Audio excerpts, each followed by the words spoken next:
Hello dear students, कैसे हैं आप लोग। उम्मीद करते हैं स्वस्थ एंड मस्त होंगे। तो जैसा कि हमने पिछले लेक्चर में बताया था, पूरा गैस्ट्रिक ग्लैंड ख़त्म किया था। आज मैं एक नया टॉपिक से स्टार्ट करूंगा, डाइजेशन एंड एब्जॉर्प्शन। तो यहाँ पे हम लोग बात करेंगे डाइजेशन एंड एब्जॉर्प्शन।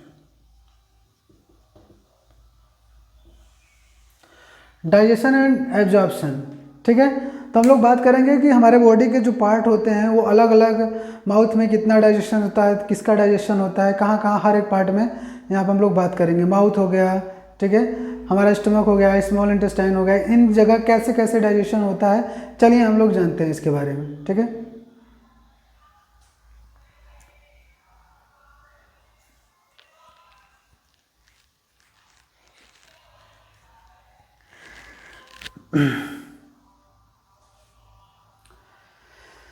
तो डाइजेशन जैसा कि मैंने पहले ही बताया था, डाइजेशन क्या होता है, कम्प्लेक्स मॉलिक्यूल को सिंपल मॉलिक्यूल में तोड़ देना।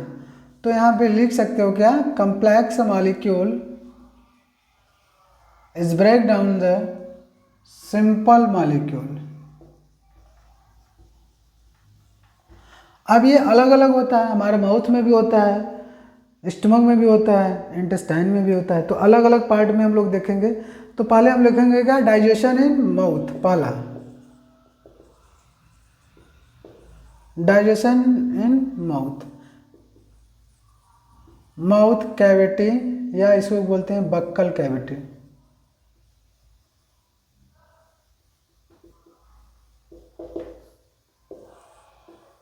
ठीक है। तो हम बात करेंगे यहाँ पे जो है माउथ कैविटी या बक्कल कैविटी के बारे में। तो माउथ कैविटी में पाया जाता है हमारा क्या, सलाइवा। तो सलाइवा जो होता है वो सलाइवरी ग्लैंड से निकलता है। तो इसमें जो डाइजेशन होता है वो कार्बोहाइड्रेट्स का जो है डाइजेशन होता है। कार्बोहाइड्रेट का जो होता है वो जो है डाइजेशन होता है इसका यहाँ पे। और कार्बोहाइड्रेट में किसका होता है बात करेंगे हम, तो कार्बोहाइड्रेट में होता है स्टार्च का। कितना, किसका, स्टार्च का। In the presence of enzyme salivary amylase enzyme. कौन सा enzyme, salivary amylase. Salivary amylase का दूसरा नाम होता है टाइलिन, जो है पीएच 6.8 पे काम करता है और स्टार्च को बदल देता है किसमें, माल्टोज में बदल देता है। ठीक है, किसमें, माल्टोज, आइसोमाल्टोज। ठीक है। तो इनमें ये जो है ये कन्वर्ट कर देता है स्टार्च को। तो स्टार्च जो होता है वो क्या होता है, एक कार्बोहाइड्रेट्स होता है, और ये कार्बोहाइड्रेट जो होता है बदल जाता है किसमें, डाइसैकेराइड्स में। और डाइसैकेराइड्स जो है ये यहाँ पे इसका जो है कन्वर्ट हो गया स्टार्च। तो स्टार्च जो होता है माल्टोज, आइसोमाल्टोज और डेक्सट्रेज में जो है बदल जाता है। यहाँ पे बात करेंगे यहाँ पे। तो ये जो होते हैं माल्टोज, ये क्या होते हैं, ये कार्बोहाइड्रेट का डाइजेशन होता है लगभग यहाँ कितने परसेंट, 30% जो होता है वो कार्बोहाइड्रेट यहाँ पे डाइजेस्ट हो जाता है। 30% कार्बोहाइड्रेट यहाँ पे डाइजेस्ट हो जाता है। तो माउथ कैविटी में ही 30% जो है डाइजेस्ट होता है। ठीक है।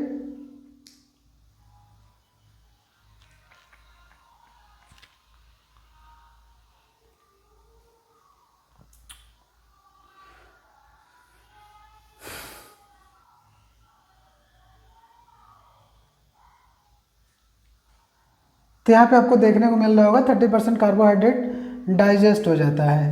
कहाँ पे, माउथ कैविटी में। तो अब बात करेंगे यहाँ पे जो है 30% तो हो जाता है जो है, लेकिन जो कार्बोहाइड्रेट्स होते हैं वो कार्बोहाइड्रेट बदल जाते हैं in the presence of enzyme, वहीं सलाइवरी एमाइलेज एंजाइम के प्रेजेंस में पीएच जो होता है 6.8 में बदल जाता है किसमें, डाइसैकेराइड में। किसमें बदल जाता है, डाइसैकेराइड में बदल जाता है। डाइसैकेराइड यही आपको दिख रहा होगा, माल्टोज क्या है, डाइसैकेराइड है।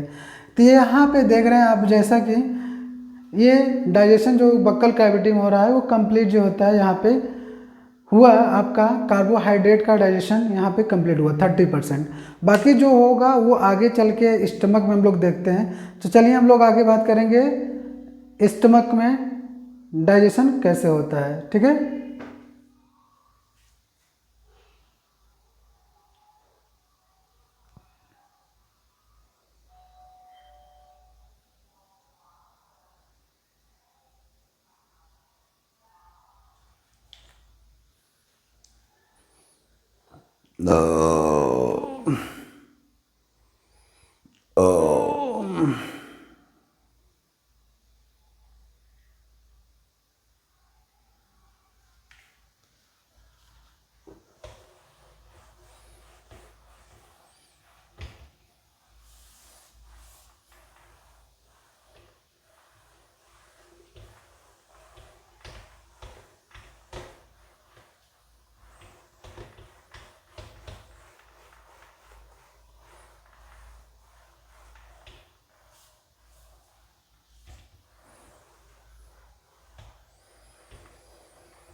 तो चलिए आइए हम लोग बात करेंगे।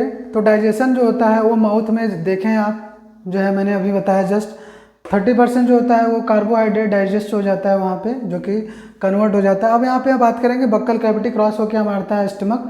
तो स्टमक में किसका कितना डाइजेशन होता है यहाँ पे बात करेंगे, क्योंकि स्टमक जो होता है एक जो होता है फूड को स्टोर करने का काम करता है। तो यहाँ पे फूड जो होता है 4 से 5 घंटे के लिए स्टोर होता है, और 4 से 5 घंटों में ये यहाँ फूड में गैस्ट्रिक जूस मिलता है। क्या मिलता है? Gastric juice. हम लोग बात कर सकते हैं यहाँ पे, क्योंकि जो है फूड में ये मिल जाता है क्या? Gastric juice. गैस्ट्रिक जूस मिलता है, और गैस्ट्रिक जूस जब मिलता है तो बन जाता है क्या? एक प्रोडक्ट बनता है जिसका नाम होता है काइम। ठीक है, तो फूड जो होता है वो काइम बना लेता है। और काइम जो होता है कैसे बनता है? चर्निंग मेथड से बनता है, क्योंकि यहाँ पे मैं दिखा रहा हूँ आपको फूड और गैस्ट्रिक जूस दोनों मिक्स हो जाते हैं। मिक्स होके क्या बनाते हैं? चर्निंग करने के बाद बनता है एक प्रोडक्ट्स जिसका नाम होता है काइम। ठीक है, अब ये काइम में सब है, कार्बोहाइड्रेट्स भी है, फैट भी है, प्रोटीन भी है। तो कार्बोहाइड्रेट्स, फैट, प्रोटीन्स ये कैसे होगा? चलिए ये जानते हैं। क्योंकि कार्बोहाइड्रेट्स, फैट और प्रोटीन्स के लिए चाहिए क्या? एंजाइम। और एंजाइम कहाँ से मिलेगा? स्टमक में गैस्ट्रिक जो है ग्लैंड से मिलेगा। और गैस्ट्रिक ग्लैंड में 3 आपको दिखाया गया था, जैसे पिछले महीने में बताया था, नेक सेल, जाइमोजन सेल और जेनेटिक सेल, इन सब का रोल है। और उसके साथ साथ गैस्ट्रिक जूस का भी रोल्स यहाँ पे है। तो चलिए हम लोग आगे बात करते हैं कि किसका डाइजेशन कैसे होता है।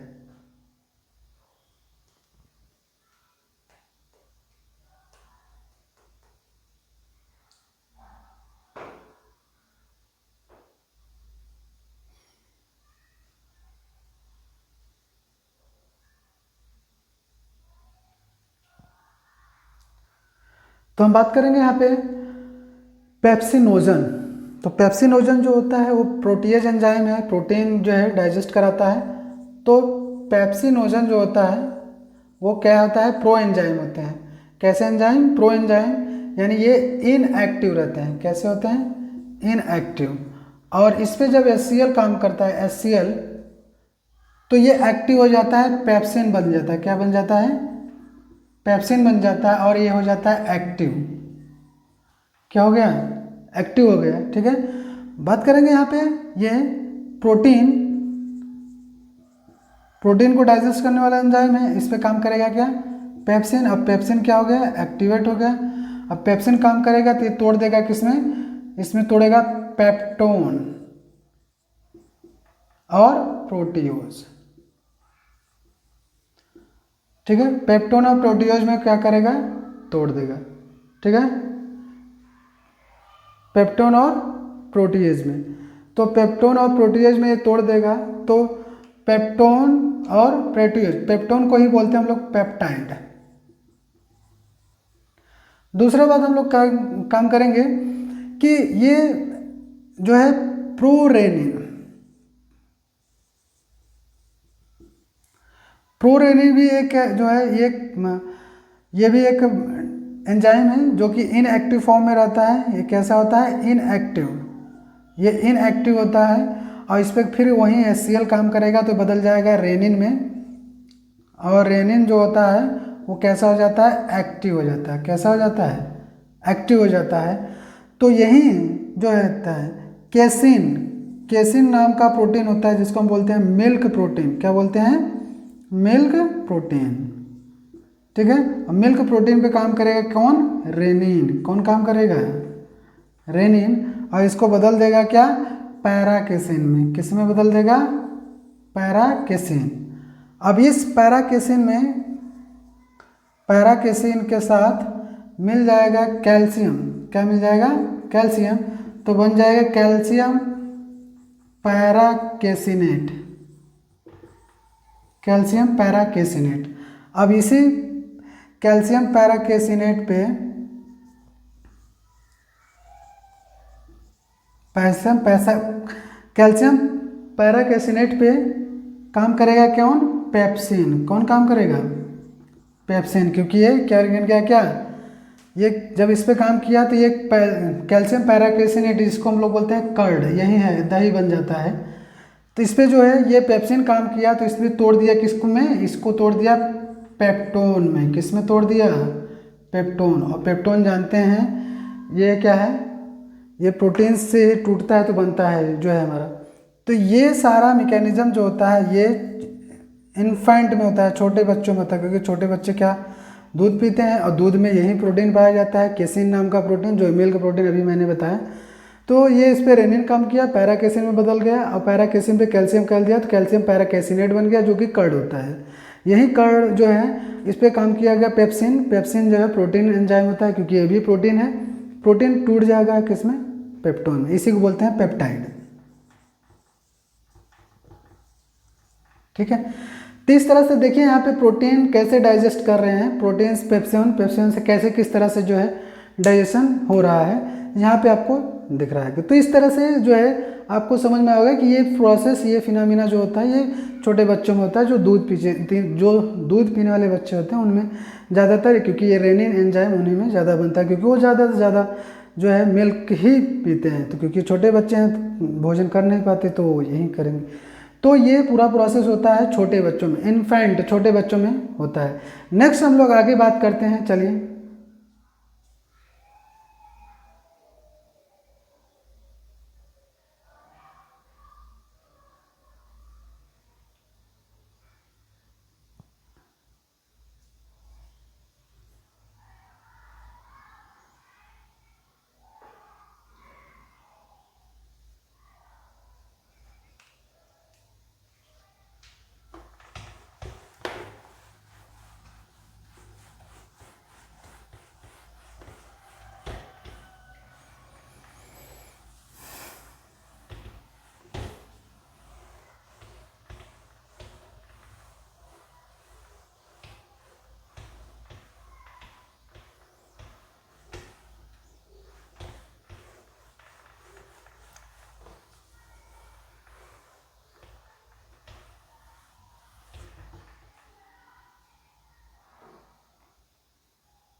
चलिए, तो जैसा कि हमने बताया था कि पेप्सिन जो है वो कैसे कैसे काम कर रहा है और किस तरीके से जो है काम किया। तो स्टमक में जो है डाइजेशन किसका किसका हुआ? कार्बोहाइड्रेट्स में जो है प्रोटीन्स का और कार्बोहाइड्रेट्स का हुआ। तो प्रोटीन में पेप्सिनोजन काम किया, छोटे बच्चों में जो है केसिन रेनिन नाम का एंजाइम काम किया। अब यहाँ हम बात करेंगे स्मॉल इंटेस्टाइन में। तो स्मॉल इंटेस्टाइन जो होता है उसमें बहुत सारे जो होते हैं, क्योंकि स्मॉल इंटेस्टाइन काफ़ी लंबी होती है, 7.5 मीटर्स होती है। तो उसमें डाइजेशन अच्छा खासा होता है, तो सबसे ज़्यादा डाइजेशन इसी में होता है। अब देखिए यहाँ पे बात करेंगे यहाँ पे, तो यहाँ पे क्या होगा स्मॉल इंटेस्टाइन में, स्मॉल इंटेस्टाइन में जो काइम बना था, काइम के साथ क्या मिला, गैस्ट्रिक जूस तो ऑलरेडी मिल चुका था स्टमक में ही, आगे बढ़ेगा इंटेस्टाइनल जूस, इसको बोलते हैं इंटेस्टाइनल जूस, जिसको हम बोलते हैं सक्कस एंट्रिकस। और क्या मिलेगा, पैनक्रियाटिक जूस, जो कि पैनक्रियास से निकल रहा था। और क्या मिलेगा, बाइल जूस, जो कि कहाँ से निकलता है, लीवर से आता है, तो बाइल जूस होता है। तो ये तीनों मिल के जो है एक प्रोडक्ट्स बना लेते हैं, ठीक है, तीनों मिलकर क्या बनाते हैं, एक प्रोडक्ट्स बनाते हैं, ठीक है। तो यहाँ पे हम बात करेंगे जो है bile juice, bile juice, chyme और इंटेस्टाइनल जूस और पैनक्रियाटिक जूस, ये तीनों मिक्स हो जाते हैं। अब मिक्स होने के बाद सबका अलग अलग फंक्शन है, क्योंकि पैनक्रियाटिक जूस में अलग एंजाइम, बाइल जूस जो है वो किसके लिए होता है, अलग के लिए। तो सबका हम 1 बाय 1 करके पढ़ेंगे कि सबका इसके थ्रू किसका अगेंस्ट कौन कौन किसको किसको डाइजेस्ट कर रहा है और किस तरह से डाइजेस्ट कर रहा है, ये यहाँ पे हम लोग डिस्कस करेंगे, ठीक है। चलिए पहले हम लोग बात करेंगे एक्शन ऑफ बाइल। तो फर्स्ट हम लोग बात करेंगे action of bile. Action of bile, ठीक है। तो बाइल जूस में क्या पाया जाता है, उसमें कोई भी एंजाइम नहीं पाया जाता, तो यहाँ लिखोगे नो एंजाइम, इसमें कोई एंजाइम नहीं पाया जाता। एंजाइम की जो है एंजाइम नहीं पाया जाता, लेकिन क्या पाए जाते हैं, पिगमेंट्स पाए जाते हैं, पिगमेंट पाए जाते हैं। और पिगमेंट्स जो होते हैं वो बाइल पिगमेंट होता है, ठीक है। बाइल पिगमेंट में बिलिरुबिन और बिलिवर्डिन दो से बनता है, बिलिरुबिन और बिलिवर्डिन, बिलिरुबिन और बिलिवर्डिन बाइल पिगमेंट्स होता है, इसको बोलते हैं बाइल पिगमेंट। और क्या पाया जाते हैं, बाइल साल्ट पाया जाता है। क्या पाया जाता है, बाइल साल्ट। और क्या पाया जाता है, और क्या पाया जाता है, पाया जाता है आपका फास्फोलिपिड्स। क्या पाए जाते हैं, फास्फोलिपिड्स, ठीक है। क्या पाए जाते हैं, फास्फोलिपिड्स।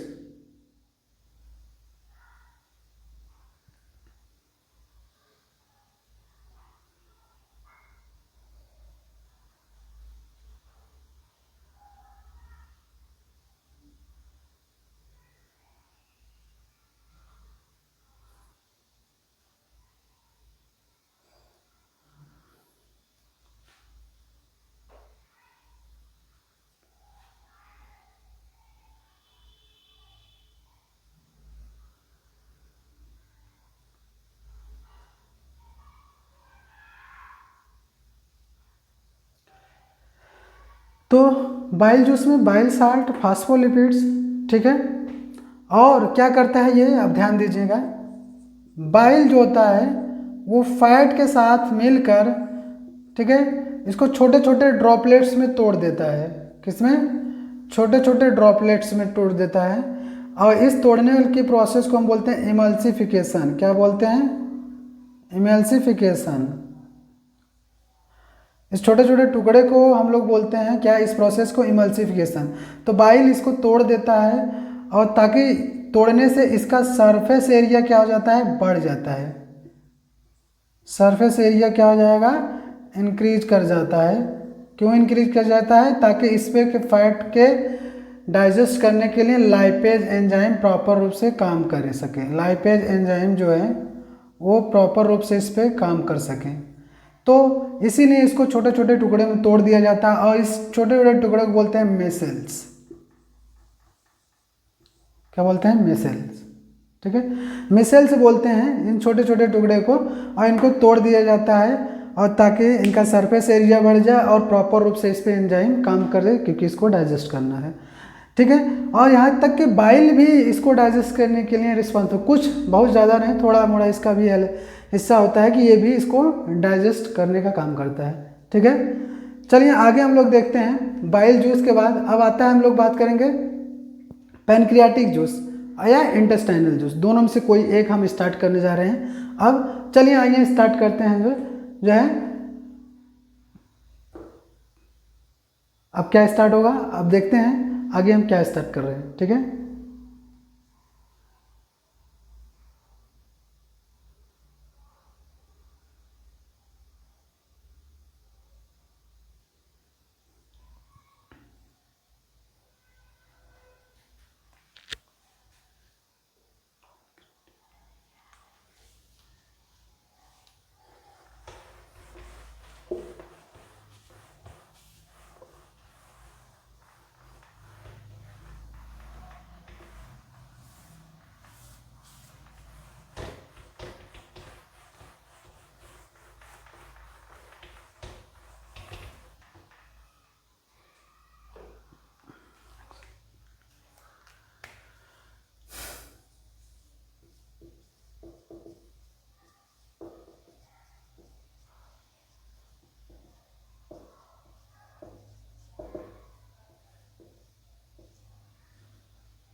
चलिए आइए हम लोग बात करते हैं यहाँ पे। अब बात करेंगे दूसरा जो है पैनक्रियाटिक जूस। जैसा कि मैंने पहले बाइल जूस किया था, अब पैनक्रियाटिक जूस। पैनक्रियाटिक जूस में अब ये पैनक्रियाटिक जूस क्या करेगा, जो स्टार्च का डाइजेशन 30% हुआ था हमारे माउथ में, बाकी जो नहीं हुआ था वो स्टार्च का डाइजेशन यहाँ पे होगा। तो रिमेनिंग जो डाइजेशन है ये एमाइलोप्सिन या पैनक्रियाटिक एमाइलेज स्टार्च को डाइसैकेराइड में कन्वर्ट कर देगा। तो यहाँ पे स्टार्च को ये क्या करेगा, स्टार्च को यहाँ पे डाइसैकेराइड में कन्वर्ट कर देगा। डाइसैकेराइड में कन्वर्ट करेगा, वही डाइसैकेराइड जैसे माल्टोज, आइसोमाल्टोज, डेक्सट्रिन, आइसोडेक्सट्रिन, ये कन्वर्ट कर दिया डाइसैकेराइड में। कौन, एमाइलोप्सिन या पैनक्रियाटिक एमाइलेज। जो रिमेनिंग स्टार्च था उसी स्टार्च को इसने जो होता है डाइसैकेराइड में कन्वर्ट कर दिया, माल्टोज, आइसोमाल्टोज और डेक्सट्रिन में। इस तरह से जो होता है ये कन्वर्ट कर दिया। नेक्स्ट हम लोग बात करेंगे कि एंट्रोकाइनेज या एंट्रोकाइनिन एंजाइम जो होता है, एंट्रोकाइनिन, ठीक है, या एंट्रोकाइनेज इसको बोलते हैं, एंट्रोकाइनिन कुछ भी बोल सकते हो। ये एंट्रोकाइनेज जो होता है वो इंटेस्टाइनल म्यूकोसा से सेक्रेट होता है। ये एक एंजाइम है एंट्रोकाइनिन, या इसको बोलते हैं एंट्रोकाइनेज। ये एंट्रोकाइनेज ये क्या होता है, ये इंटेस्टाइनल म्यूकोसा से जो होता है ये सेक्रेट होता है। और ये क्या करता है, पेप्सिनोजन को पेप्सिन में कन्वर्ट कर देता है। किसमें, सॉरी, ट्रिप्सिनोजन को ट्रिप्सिन में कन्वर्ट कर देता है। किसको, ट्रिप्सिनोजन को ट्रिप्सिन में कन्वर्ट कर देता है। कौन कन्वर्ट करता है, दिस एंजाइम। तो ट्रिप्सिनोजन को ट्रिप्सिन में कन्वर्ट कर देता है, ठीक है। और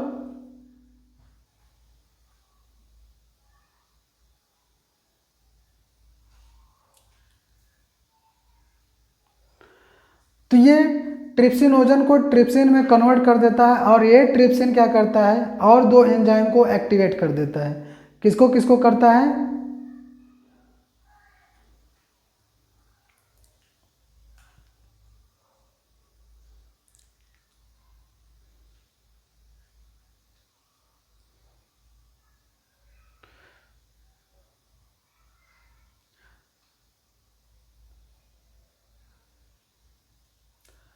तो ये दो एंजाइम को और एक्टिवेट करता है, ट्रिप्सिनोजन, काइमोट्रिप्सिनोजन और पैरा कार्बोक्सी पेप्टिडेज। तो ये किसको किसको, अभी आगे हम लोग बात करते हैं किसको किसको ये कर देगा। देखो यहाँ पे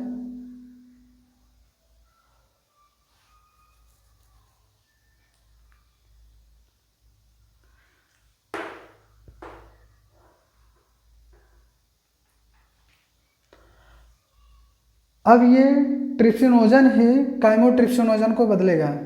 देखो यहाँ पे काइमोट्रिप्सिनोजन,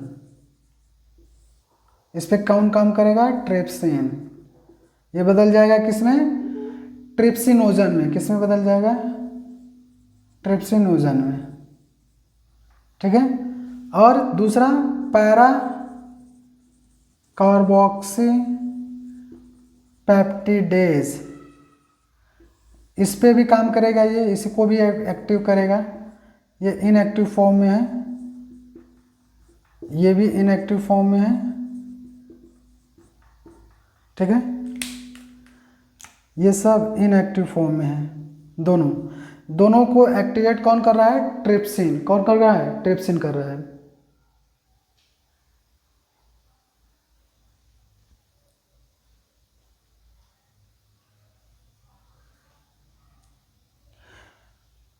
सॉरी, ये देखिए पैरा नहीं, प्रो है, प्रो कार्बोक्सी, प्रो कार्बोक्सी। अब प्रो हट जाएगा तो कार्बोक्सी पेप्टिडेज हो जाएगा यहाँ पे, कार्बोक्सी पेप्टिडेज, ठीक है। तो ये क्या हो गया, ये भी एक्टिव हो गया, ये भी एक्टिव हो गया, ये भी एक्टिव हो गया। अब तीनों तैयार हो गए, तीनों जो हैं अब स्टार्ट करेंगे डाइजेशन के लिए, तैयार हो चुके हैं। अब ये एक्टिवेट हो चुके हैं, अब ये काम करेंगे, अपना अपना काम करने के लिए रेडी हो चुके हैं, ठीक है।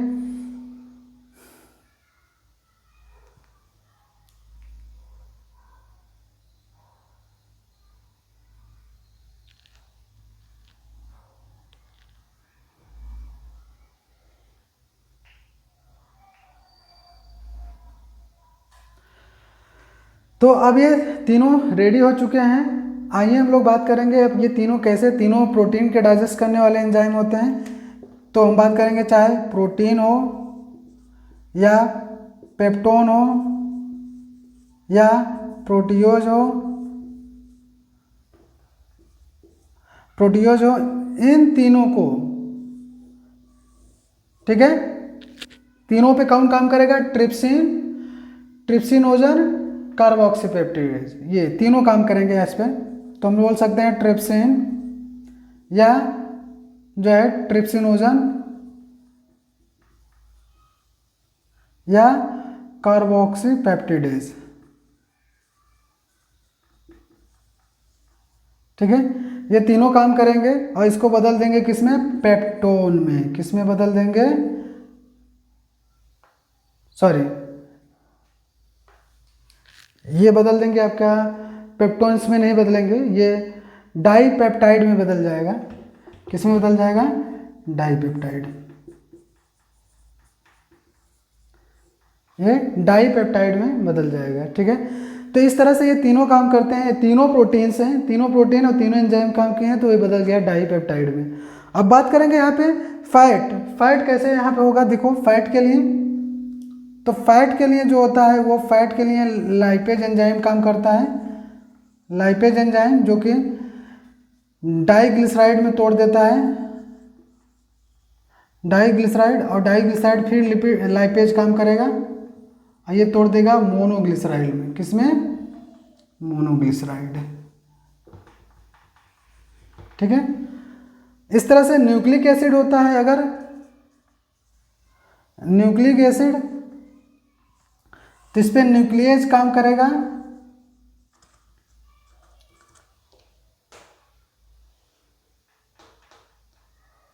इस पे न्यूक्लियस काम करेगा और ये बदल टूट जाएगा न्यूक्लियोटाइड में। किसमें, न्यूक्लियोटाइड में। तो इस तरह से जो होता है ये कंप्लीट यहाँ पे मैंने आपको बताया।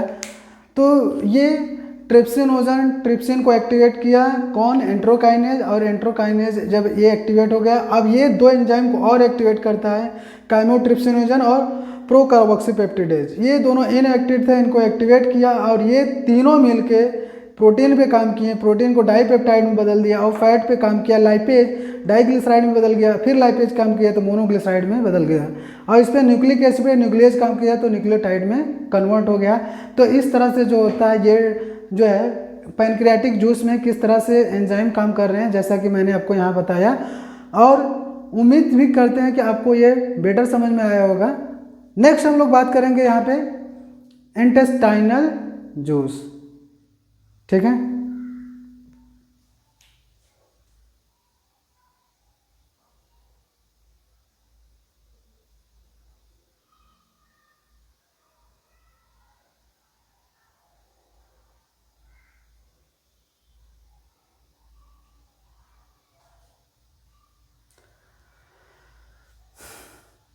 तो उम्मीद करते हैं वीडियो आपको समझ में आया होगा और अच्छे तरीके से समझ में आया होगा।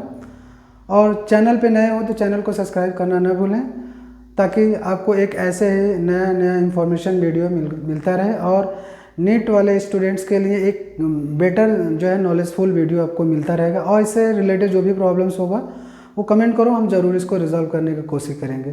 तब तक के लिए जय हिंद, जय भारत।